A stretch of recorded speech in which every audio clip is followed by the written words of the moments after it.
Welcome to another episode of Mike's Money Picks. Today on the podcast, we're going to be breaking down week 2 of the NFL season with a segment that we call buy or sell.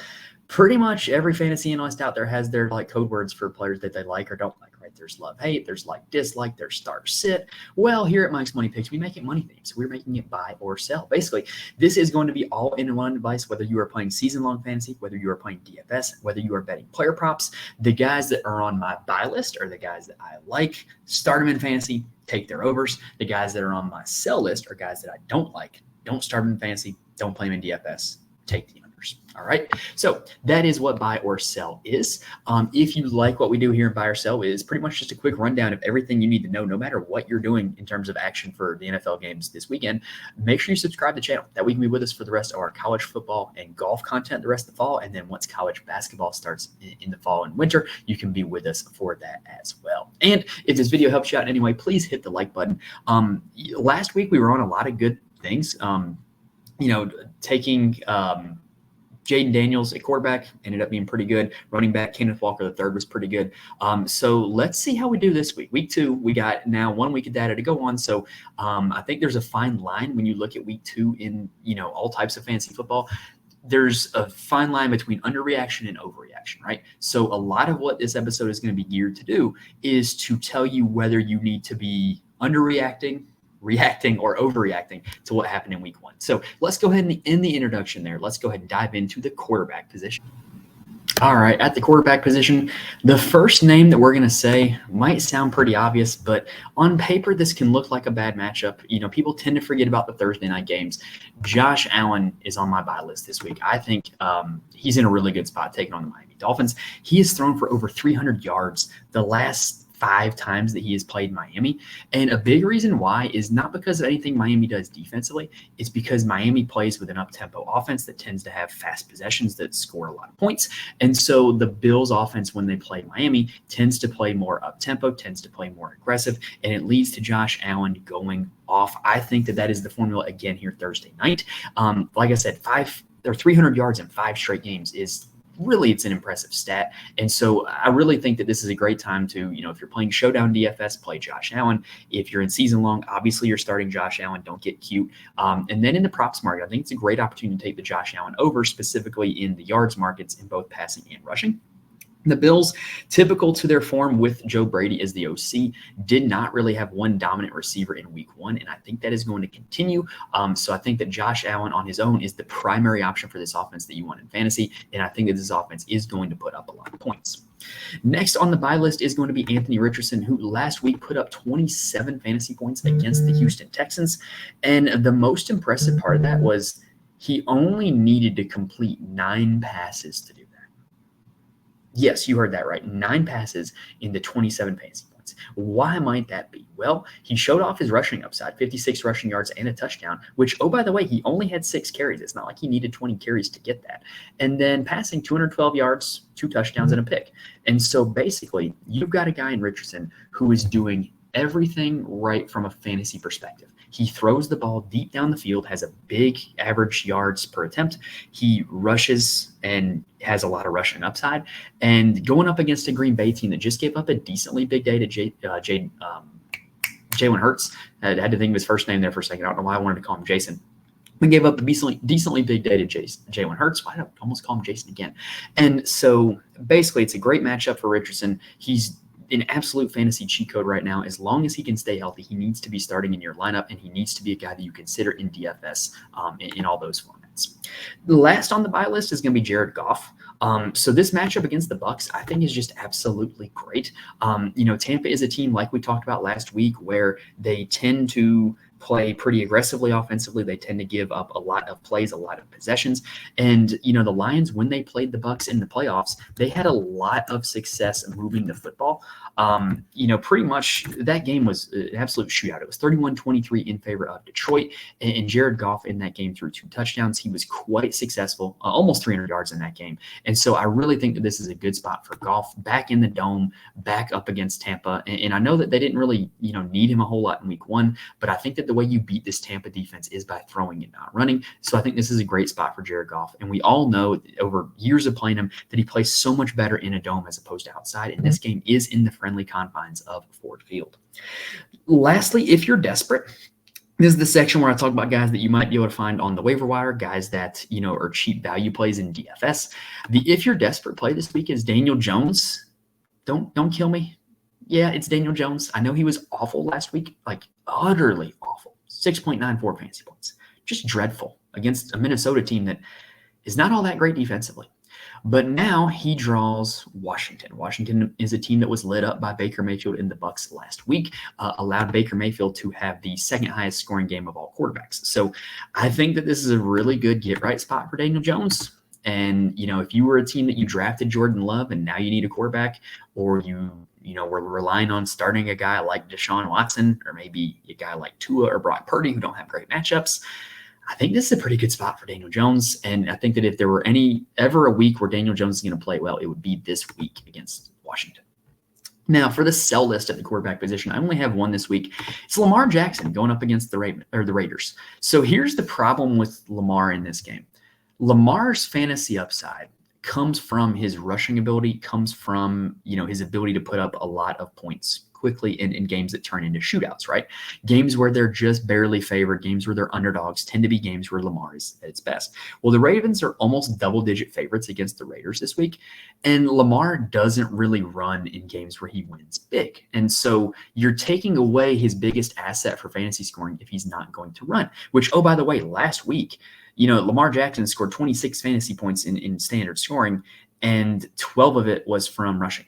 So, half of his fantasy points last week came from rushing, and that's going to be kind of taken away by the game flow. Like, they're not going to run him if they're up big and they're winning in a blowout. They're just going to hand the ball off to Derrick Henry and Justice Hill and then go about their business, right? So I don't think this is a great spot for Lamar because of the game script. If you drafted him in season-long leagues, unless you have like a really better option, I think you're still starting him. But in DFS, I think he's a fade. And then in the player props market, I think this would be a great opportunity to take some lowers on Lamar Jackson this week. All right, that does it for the quarterback position. Let's take a quick breather, and then let's break down the running backs. Now, before we get started with the running backs, I do want to remind you guys there are places where you can get more information from me. First off, you can follow me on Twitter at Mike's Money Picks. I'm more than happy to answer any start-sit questions, lineup questions, prop questions, whatever, if you reach out to me on Twitter. I'm also in the Fantasy Corner Discord.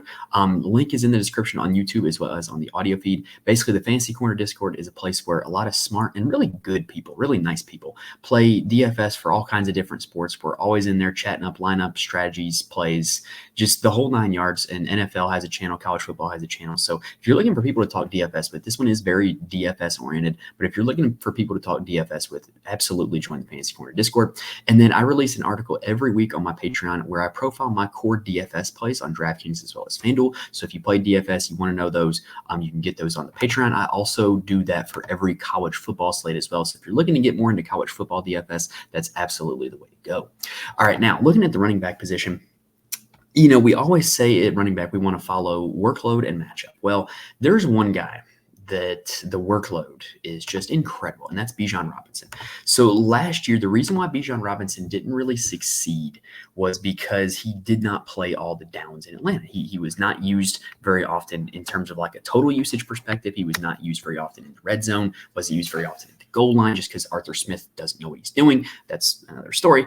But anyway, Bijan now has elite level usage. In their first game against the Pittsburgh Steelers, Bijan Robinson ranked in the top 5 among running backs in running back snap share, running back carry share, running back target share, running back red zone snap share. So pretty much every area that you would want, Bijan Robinson was on the field and he was getting the football, which is what we want, right?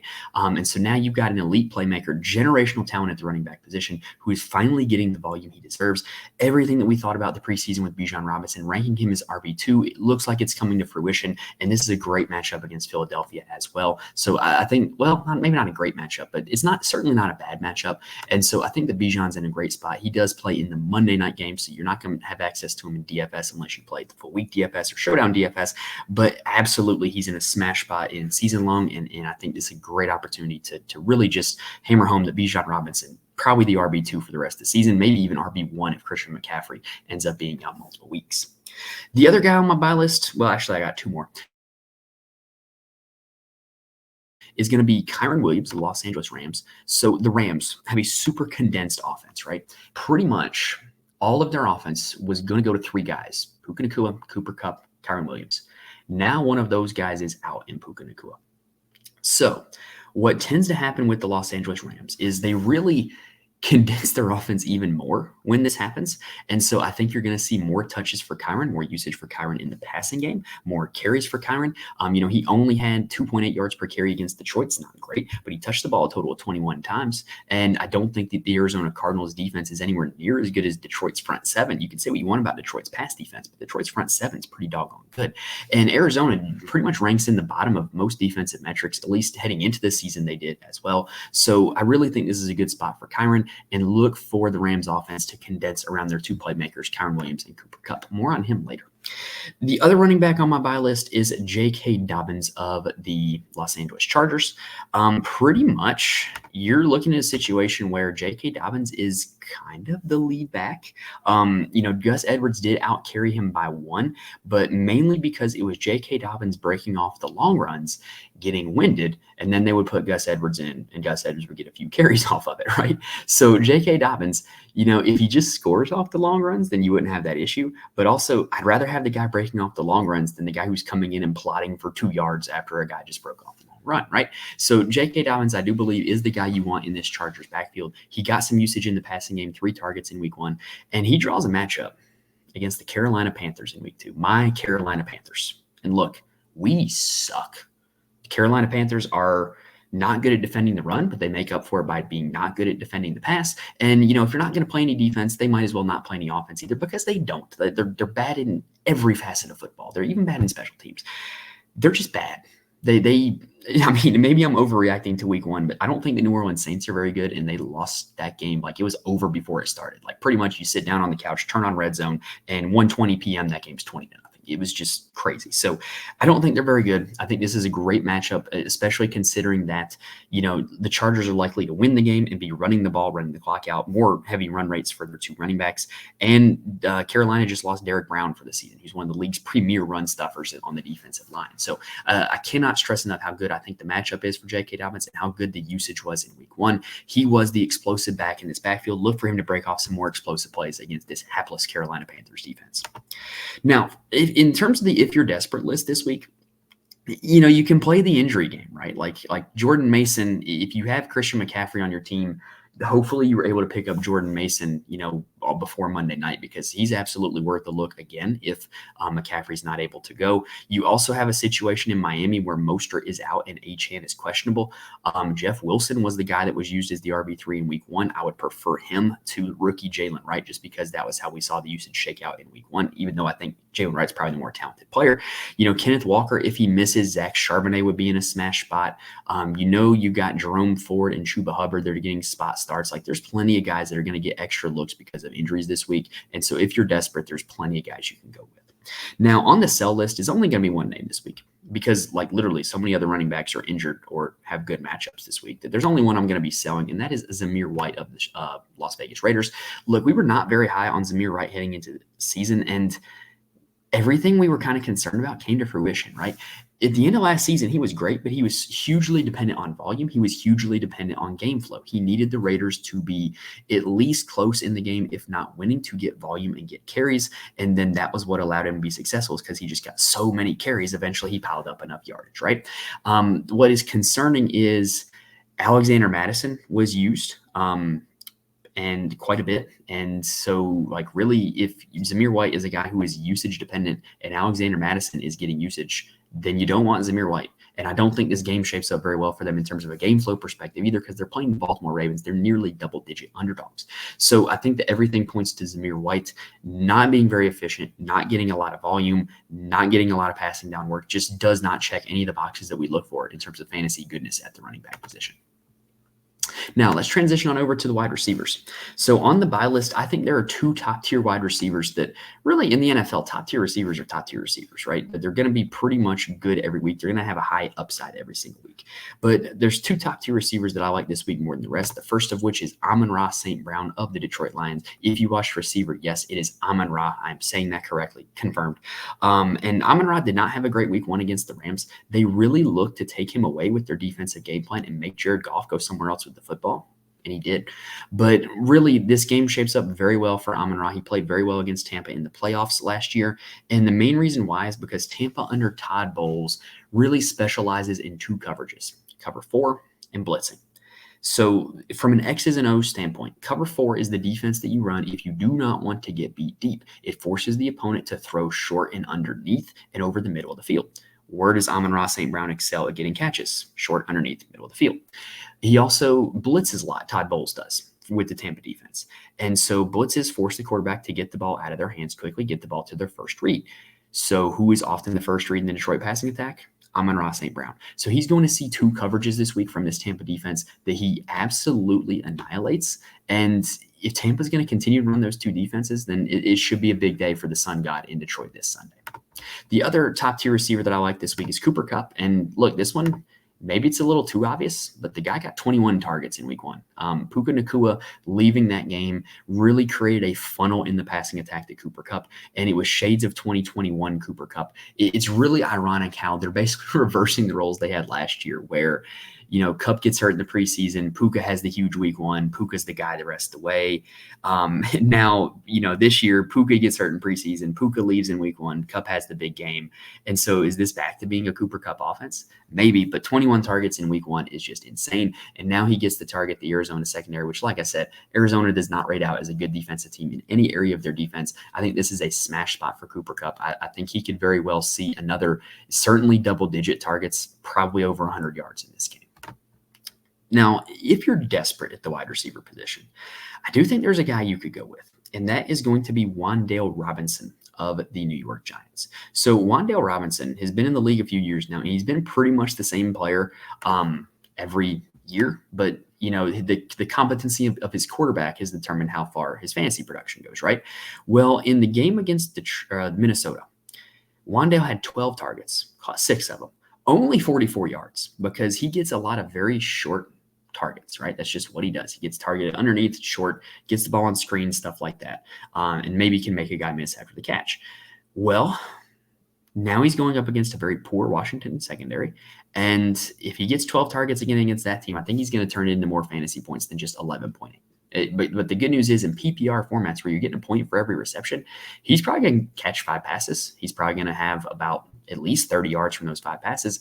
You can definitely have him as a spot starter, even in like 10, 12 team leagues. If you're needing help at the wide receiver position, maybe you had Puka, maybe you had T. Higgins. He's a guy that you can add off waivers and get as a spot starter at the wide receiver position this week. Now, some guys that I kind of just missed the cut for the buy sell list. Not looking at like the purely top guys. I love the usage that Philly had out of Devontae Smith in week one. 8 targets, 84 yards, did not catch a touchdown, but they're getting him in pre-snap motion. They're using him in the slot more, which in the Kellen Moore offense, who's the new offensive coordinator of the Philadelphia Eagles, has historically been the big role that you want. It was what Keenan Allen had with the Chargers last year. It was what CeeDee Lamb had with the Cowboys 2 years ago. So really, this is a lucrative role for Devontae Smith, and if his usage continues to look like it did in week one, he's going to have an incredible season.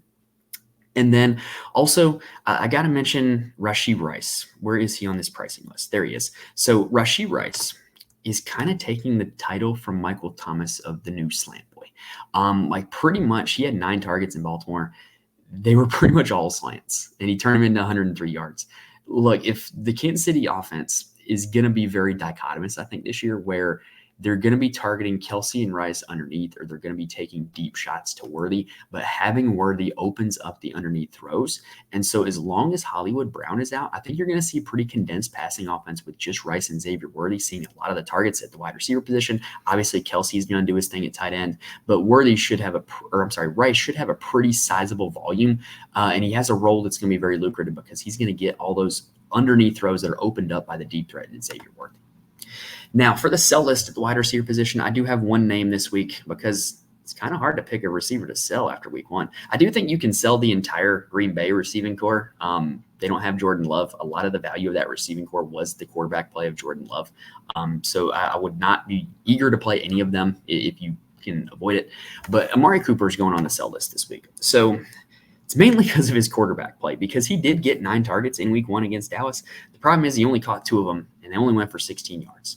So just the poor quarterback play from Deshaun Watson really negates a lot of the status that Amari Cooper is going to have. And oh, by the way, Jerry Jeudy was a big factor in this passing offense as well. He caught a touchdown. He had 8 targets.